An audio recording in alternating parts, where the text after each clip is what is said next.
Hello बच्चों, निप्स classes के online classes में आपका काफ़ी स्वागत है। आज हम लोग कॉन्टिन्यूटी में रहेंगे मोल कॉन्सेप्ट की और जानेंगे कि कुछ न्यूमेरिकल्स मोल कॉन्सेप्ट से रिलेटेड और अवोगाड्रो नंबर से रिलेटेड कैसे किए जाते हैं उसको समझ लेते हैं। तो यहाँ पर पहला जो आपका एक एग्जांपल मैंने लिया है वो है कि calculate the number of molecules in 14 gram of nitrogen gas. Nitrogen gas के 14 ग्राम सैंपल में कितने मॉलिक्यूल प्रेजेंट होंगे।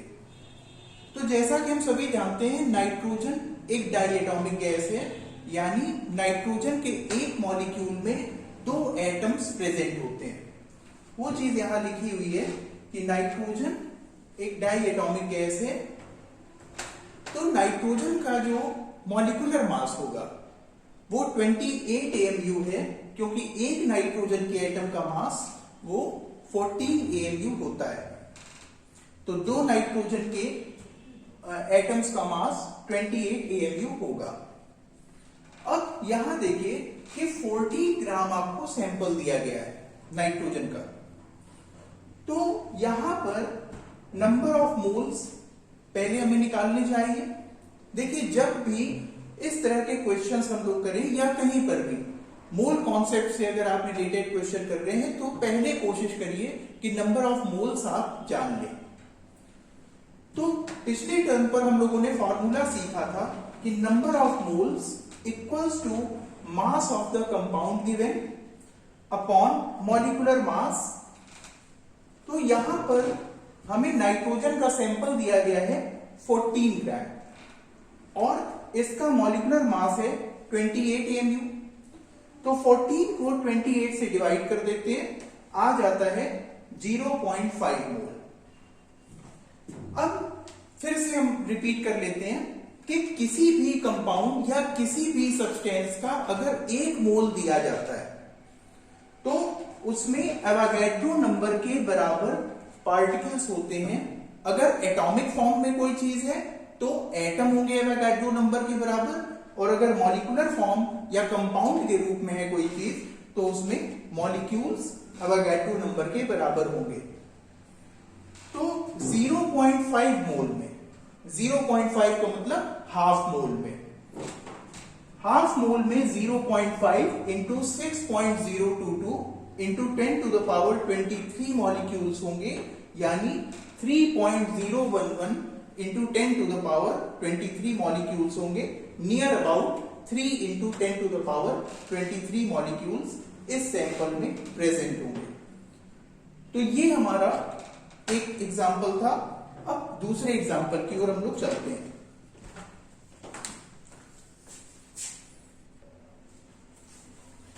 बच्चों, जो अगला एग्जाम्पल है उसमें पूछा है कि calculate the total number of atoms in 18 gram of water.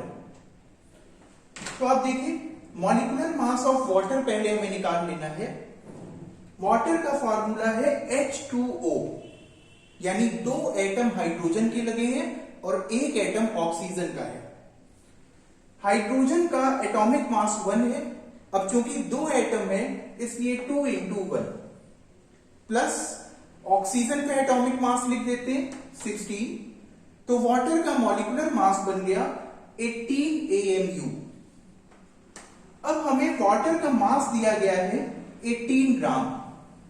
तो नंबर ऑफ मोल्स पहले हमें निकाल लेने चाहिए, वही यहां पर हुआ है। तो number of moles of water is equal to mass given, जो भी मास चीज का दिया गया है, अपॉन उसका मॉलिक्यूलर मास या एटॉमिक फॉर्म में है चीज तो एटॉमिक मास। तो यहां पर 18 अपॉन 18 मीन्स 1 मोल वाटर हमें दिया गया है। अब इसमें नंबर ऑफ मॉलिक्यूल्स कितने होंगे। तो 1 मोल में किसी भी कंपाउंड या किसी भी सब्सटेंस के 1 मोल में एवोगाड्रो नंबर के बराबर पार्टिकल्स होते हैं। तो यहां पर 1 मोल हमें वाटर मिला है, तो ऑब्वियसली यहां पर एवोगाड्रो नंबर के बराबर मॉलिक्यूल्स प्रेजेंट हैं। अब 1 मॉलिक्यूल वाटर में देखिए 3 एटम है, 2 एटम हाइड्रोजन के और एक एटम ऑक्सीजन का। तो नंबर ऑफ एटम्स हमसे पूछा है, तो नंबर ऑफ मॉलिक्यूल्स हमारे पास थे 6.022 इंटू 10 टू द पावर 23। तो नंबर ऑफ एटम्स हो जाएंगे 3 into 6.022 into 10 to the power 23, that is 18.066 into 10 to the power 23 atoms, और near about 18 into 10 to the power 23 atoms. तो इसी को आगे और कंटिन्यू करते हैं। तो आगे देखते हैं कुछ और एक दो सवाल।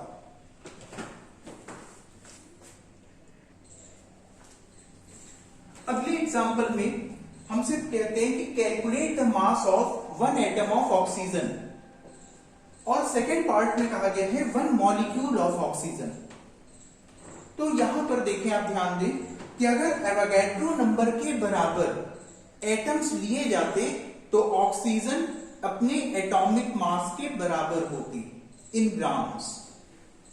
तो अगर 6.022 यानी एवोगैड्रो नंबर के बराबर एटम्स लिए जा रहे हैं तो ऑक्सीजन के एटम्स का मास 16 ग्राम है। तो वन एटम अगर लिया जाए तो ऑक्सीजन एटम का मास हो जाएगा 16 upon 6.022 into 10 to the power 23। ये 10 to the power 23 numerator side में गया, पावर का साइन बदला, प्लस से माइनस हो गई। तो 16 upon 6.022 into 10 to the power minus 23। तो यहां पर जब कैलकुलेट करते हैं तो आ जाता है 2.65 into 10 to the power minus 23 gram एक ऑक्सीजन के एटम का मास है। तो अब आइए सेकेंड पार्ट को भी कैलकुलेट कर लेते हैं कि वन मॉलिक्यूल ऑफ ऑक्सीजन का मास कितना होता है।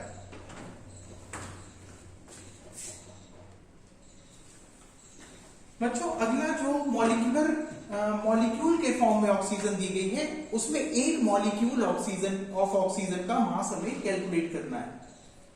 तो अगर 6.022 into 10 to the power 23 molecules of oxygen लेते तो इनका मास 32 ग्राम होता, जो कि एग्जैक्टली ऑक्सीजन के मॉलिक्यूलर मास के इक्वल है। अगर one mole molecule of oxygen ले रहे हैं तो 32 अपॉन एवोगैड्रो नंबर के इक्वल होगा। ये 10 टू द पावर 23 साइड इसकी चेंज होगी, न्यूमरेटर साइड में जाएगा तो माइनस पावर के साथ आ जाएगा। तो 32 अपॉन 6.022 को जब हम कैलकुलेट करते हैं तो 5.31 into 10 to the power minus 23 gram one molecule of oxygen का मास हमें मिलता है। तो इस तरह से देख सकते हैं हम कि एवोगैड्रो नंबर की मदद से या एवोगैड्रो कॉन्सेप्ट की मदद से हम molar volumes, number of particles और मासेस वगैरह का कैलकुलेशन आसानी से कर सकते हैं। तो आगे इसी चैप्टर को और हम लोग प्रोसीड करते हैं।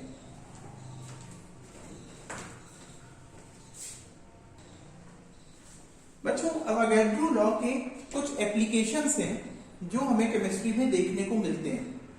तो ये एप्लीकेशंस क्या हैं, एवोगैड्रो लॉ के इस्तेमाल कहां कहां हो सकते हैं। तो पहला इस्तेमाल हम लोगों ने शुरू में ही देखा कि एवोगैड्रो लॉ का इस्तेमाल हम लोग गै-लुसाक लॉ का एक्सप्लेनेशन करने में करते हैं। यानी गै-लुसाक लॉ किस तरह से वर्कआउट होता है और किस तरह से काम करता है केमिस्ट्री में, उसको हम एवोगैड्रो के लॉ से एक्सप्लेन कर सकते हैं।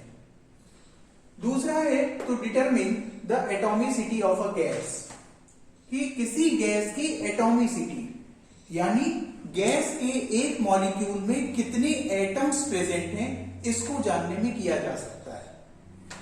तीसरा है कि किसी गैस का मॉलिक्यूलर फॉर्मूला एवोगैड्रो लॉ की हेल्प से जाना जा सकता है। और चौथा है कि मॉलिक्यूलर मास और वेपर डेंसिटी में क्या आपस में रिलेशन है, इसको एक्सप्लेन करने के लिए एवोगैड्रो लॉ का इस्तेमाल करते हैं। वेपर डेंसिटी बेटा एक ऐसी चीज है जो आगे आपको अभी मिलेगी, I will discuss it later on. इसी चैप्टर में आगे हम लोग वेपर डेंसिटी के बारे में बात करेंगे और ये काफी इंपॉर्टेंट चीज है, क्योंकि इसका इस्तेमाल करके हम लोग मॉलिक्यूलर और एम्पिरिकल फॉर्मूलाज जानते हैं।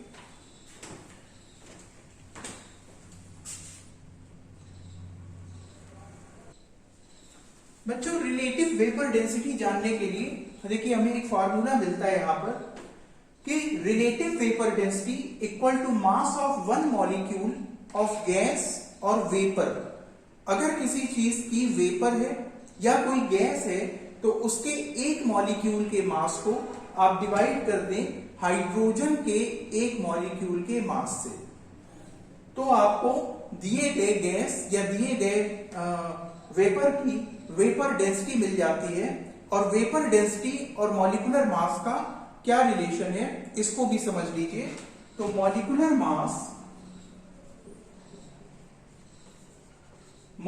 मास is equal to 2 times of vapour density होता है, यानी वेपर डेंसिटी का डबल मॉलिक्यूलर मास होता है। तो इस पर एक दो न्यूमेरिकल हम लोग अगले वीडियो में और देखेंगे और शुरू करेंगे empirical formula and molecular formula, and then this chapter will be concluded. So आप लोग इतना प्रिपेयर कर लें, कुछ एक सवाल और देख करके हम लोग आगे चलेंगे और इस चैप्टर को कंक्लूजन की तरफ ले जाएंगे। Thank you.